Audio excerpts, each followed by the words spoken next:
আসসালামু আলাইকুম বন্ধুরা, আজকে আমরা মুরগির কিছু ওষুধ সম্পর্কে কথা বলবো। তো যেই সব ওষুধ খামারে রাখতে হবে, এগুলো না রাখলে চলবে না। তো এই সব ওষুধের খুব শর্টে আমরা কথা বলার চেষ্টা করব, বেশি সময় বাড়াবো না। একটু সময় কষ্ট করে অবশ্যই দেখে যাবেন, খুব কাজে দেবে ইনশাআল্লাহ। ভিডিওটা দেখে যাবেন। তো প্রথমে আমরা আসি লাইসুবিটের ক্ষেত্রে। লাইসুবিট খুব গুরুত্বপূর্ণ একটা ওষুধ। এটা আপনার একটা অ্যান্টিবায়োটিক। এটা 10 গ্রামের প্যাকেট নেয় 80 টাকা। আমাদের এদিকে এলাকা ভেদে দাম ভিন্ন হতে পারে।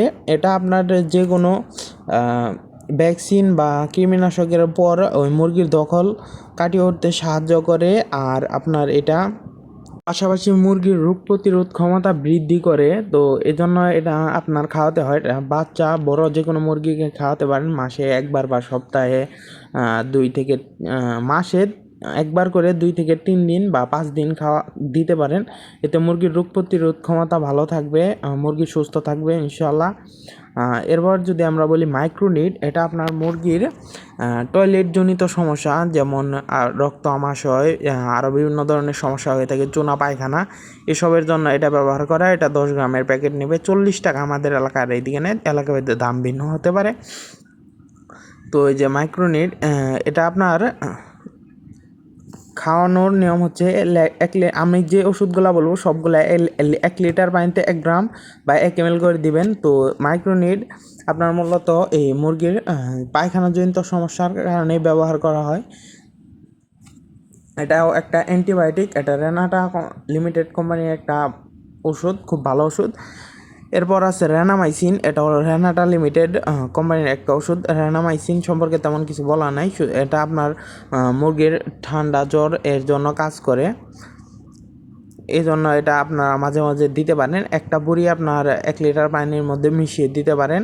এটাও ভালো একটা ওষুধ। এরপর আপনারা যে ওষুধটা দিবেন, আপনাদের যদি 20-30টা মুরগি থাকে, তো এই ওষুধটা ব্যবহার করতে পারেন। এটা হচ্ছে পিজাইম। পিজাইম এটা এই ওষুধটার কাজ হচ্ছে মুরগির পায়খানাজনিত সমস্যা থাকলে দূর হবে। মুরগির যদি ক্ষুধামন্দ থাকে, মানে খাবার ঠিক মতো না খায়, এর জন্য কিন্তু মুরগি ওজনে আসে না। তো খাবারের ওই ঠিক ঠিক রাখার জন্য, খাবারের ধারাবাহিকতা ঠিক রাখার জন্য এই ওষুধটা দিতে পারেন। এবং এটা আপনার যে কোনো কৃমিনাশক ওষুধ ব্যবহারের পর এটা দিতে পারেন। এটার সাথে মুরগি খুব তাড়াতাড়ি রিকভারি হয়ে যাবে, সুস্থ হয়ে যাবে। 2 দিন আগে আমরা আমাদের মুরগিকে কৃমির কোর্সটা কমপ্লিট করাইছি। তো এখানে আমি দেখাইছিলাম যে আমরা এই ওষুধের পরিবর্তে একটা ভুল ওষুধ আনছিলাম, তো এটা দিয়ে দিছি। তো এরপর যে ওষুধটা সম্পর্কে কথা হলো ডক্সিএবেট। মুরগির ঠান্ডা লাগলে ওষুধটা ব্যবহার করতে পারেন। ডক্সিএবেটের সাথে মাইক্রোনিড, এই দুটো ওষুধ একসাথে ব্যবহার করলে খুব ভালো একটা রেজাল্ট পাবেন। ডক্সিএবেট এবং মাইক্রোনিড 1 গ্রাম খাবার পানিতে 1 লিটার খাবার পানিতে 1 গ্রাম করে দিবেন। মুরগি পালন করতে হলে অবশ্যই আপনাদের এই সব ওষুধ লাগবেই, কারণ হঠাৎ মুরগির ঠান্ডা গরম থেকে ঠান্ডা লেগে যেতে পারে। তো এইসব ওষুধ মোটামুটি ঘরে রাখতে হয়, যে কোনো টাইমে যেন দিতে পারেন মুরগির যে কোনো সমস্যা হলে।